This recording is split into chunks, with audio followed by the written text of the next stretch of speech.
And they may not be nice and they may not be friendly, so we better have a discussion about this. Exactly. Or is this their way of trying to prepare the public, the good citizenry of this planet, that contact is imminent and that they may in fact know a date, time, and place, and they're preparing us? I never thought of it that way. You always bring up these different possibilities or probabilities, I guess. Mm-hmm. Why? Are there signs? Yes, there are. In fact, last week I was talking to a very well-known Canadian UFO researcher and author, Chris Rutkowski. UFO sightings in Canada are significantly up this year, Bill. I was also speaking to Peter Davenport, the director of the National UFO Reporting Center in Washington. UFO sightings over Canada and the U.S. are spiking this year. Today I'm going to be talking to Steve Bassett, who is the head of Paradigm Research Group. We're actually going to be reporting on a press conference that is happening today at the National Press Club in Washington, where several members of the United States Air Force, who are now retired, are going to come forward and bring documentation to show that in the 1980s there was a definite threat from UFOs hovering over nuclear weapon sites.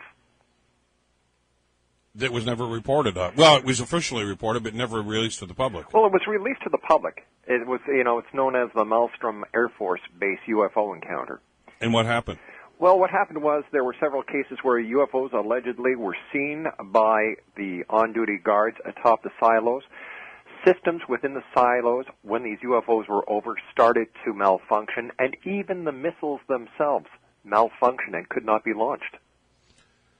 So were they doing that on purpose, do you figure, or is it just because their gyro stuff that was going on up there was interfering with what was going on here? Now, according to the people, Bill, that are going to be at this press conference, including Robert Jameson, who was the former captain of the Minuteman I missile targeting officer, he was at Maelstrom Air Force Base from 1967. He said it seemed as if these visitors in this UFO were deliberately showing the missile strategic forces that, you guys are nothing to us. What do we read into this stuff? Rob, you're a skeptic when it comes to this stuff. It's not as if you simply read all these stories and take them at face value. You do a lot of research. And just like the authorities do, an awful lot of the things that get reported as UFOs, which we automatically, by the way, make the rash judgment that they're spaceships. Yeah. UFO just means identified flying object. Most of them can be identified. Most of them have what we consider to be logical explanations. When these Air Force pilots come forward today and say, that's not what we saw, do we take what they're saying at face value, or are we skeptical about that too? Well, we don't know what they saw, Bill. This is the entire crux of the entire conundrum we find ourselves in when researching UFO reports. There is not enough evidence. Now, I'm not talking about the photographs that people are taking with their cell cameras or whatever. I'm talking about from the people who actually make sightings. The reports do not include enough data for qualified UFO researchers to follow. Let's go back to the case of Stevensville. Let's go back to the case of the Phoenix Lights. Let's go even back to Roswell. Here we are, 60-some-odd years after Roswell. Still no evidence has been found. Bill, I want to be a believer, but I'm still looking for the proof. Now, after today's press conference, if you've got 5 or 6 members of the United States Air Force who claim they're coming with documentation to prove that there was a definite UFO, that the UFOs and the aliens are showing and were considered to be a risk when it came to our nuclear weapons, well, we just have to see what comes out. But you're open-minded about this. Here's the thing. Mm-hmm. And you mentioned Roswell, and of course, remember some inventive guy took a kind of an offshoot of that and decided to make a TV series. Yeah. Remember a couple of years ago? I sure do. That said, hey, they're already here, and they've already intermingled with us. We're here. They have spawned their own. So on and on it goes. So there's that theory. What Hawking is saying, and what some of the people at the UN seem to echo yesterday, Rob, is that you'll know when they come because they're not going to be friendly. That's one side of the coin, Bill. But the other side of the coin is maybe they have already been here. Maybe they've played a part in the development and creation of our civilization as we know it. Maybe the ancients actually did interact with them. and maybe they don't mean any harm to us all. Are you talking about those sketchings we've seen on some of the walls in the pyramids? Yes, and the petroglyphs, and the different folklore, cultures, traditions, and philosophies. You know what, Bill? Since you and I first started going back to, 1992, yeah, I've interviewed over 3,168 people. And the jury is still out because neither side, pro or con, believer or skeptic, can come up with enough evidence to support their beliefs.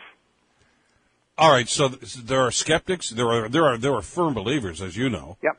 And you've talked to some of them too, and then there are the skeptics. But is it fair to say that maybe the common thread that both sides have here is that contact is inevitable? I think the common thread that binds both sides of this debate is the unknown.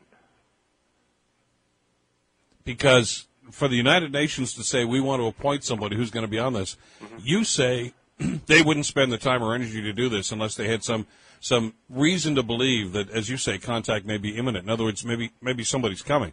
Guess who's coming to dinner, Rob? Well, something like that. But look, even the Vatican has said that they would welcome extraterrestrials.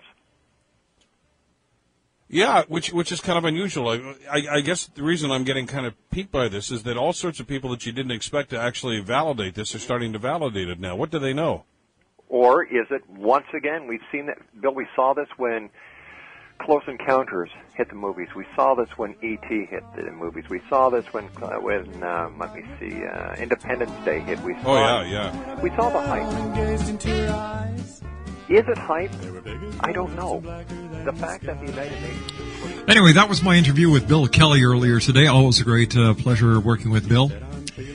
Bill Kelly is the host of The Bill Kelly Show on AM 900 CHML, and they stream worldwide, 900CHML.com. When I come back, we're going to play an interview that I did 6 years ago with a guy who claims that he has the God gene. His name is Thai, and he's from Saskatchewan, Canada. We'll be back on the other side of this break. Don't go away.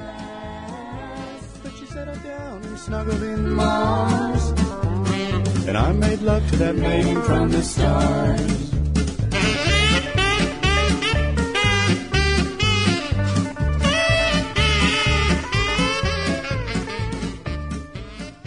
Are you considering calling a psychic to read your situation? Then consider David Champion, a psychic medium for more than 20 years with thousands of readings under his belt. David Champion will make you feel comfortable. He has proven to be honest and accurate. He's a straight shooter. There's no guesswork. What he sees is what you get.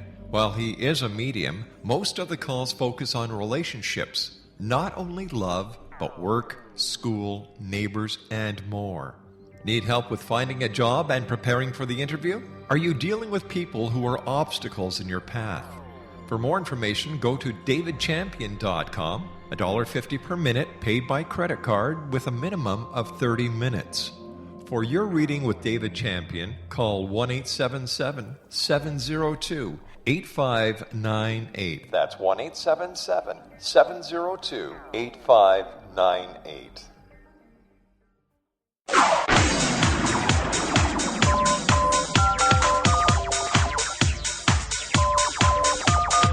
Now you can dial in to listen to the X-Zone Radio Show from anywhere in the world with Rob McConnell 24/7, 365 by dialing 213-401-0080. That's 213-401-0080. If you have a mobile phone or landline, the X-Zone Radio Show with Rob McConnell is now at your beck and call at 213-401-0080. That's 213-401-0080, 24/7, 365.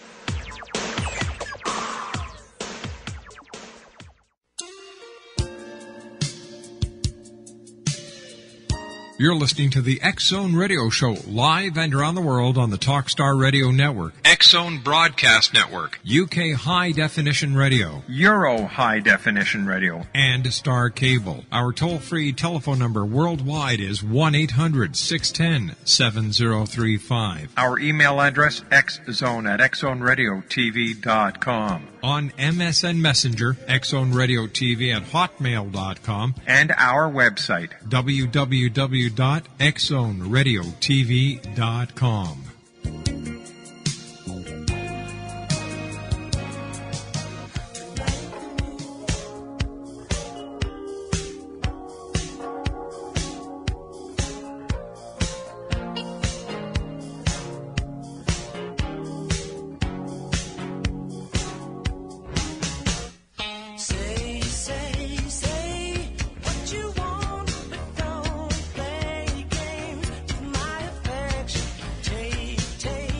Once again, X Zone Nation, I'd like to thank my pal Bill Kelly on the Bill Kelly Show. Bill and I go back, it's to 1992 when I first did his show, and then we started doing the X Zone Radio Show, that very same year. So, Bill Kelly, you're responsible for getting me into this job. Thanks, buddy. It's the best job I've ever had in the world. One of the most favorite of all interviews that I've done over the years, of the 3,160 some odd, was with Thai from Saskatchewan, Canada. He claims that he has the God gene. Take a listen, X Zone Nation. You're listening to the X Zone Radio Show on the Talkstar Radio Network. www.talkstarradio.com.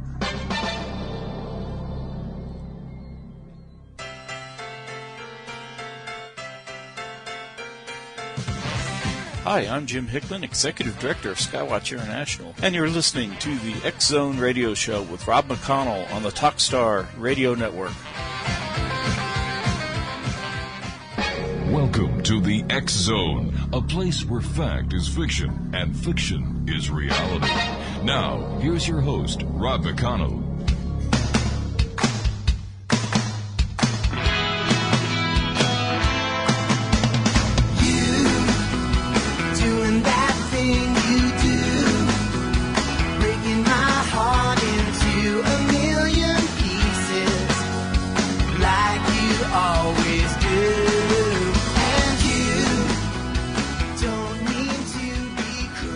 Joining me now from Saskatchewan, somewhere between Calgary and Regina, is a gentleman who has a very interesting story to share with us. Joining me now is codename Thai, and Thai, welcome to the X Zone. Hi, how are you? I'm doing pretty good. Now, you've got a very interesting story to tell. You called me off air about a week ago, and the story has truly interested me. And I'd like you to share your story with our listeners. I wrote a book about it first, Rob. I was given verbal permission to go ahead and become a public person. Now, when you say given permission, who are you given permission by? By the CIA. All right. Verbal permission. Now, wait a second here. Hold on. I'm sure a lot of our listeners are saying, wait a minute, he's in Saskatchewan. What does Thai have to do with the CIA? Well, I was born with the Christ gene, or God's gene, and I was registered with it when I was 4 years old. Now, the Christ gene, is that unique? Yeah, it is, I guess.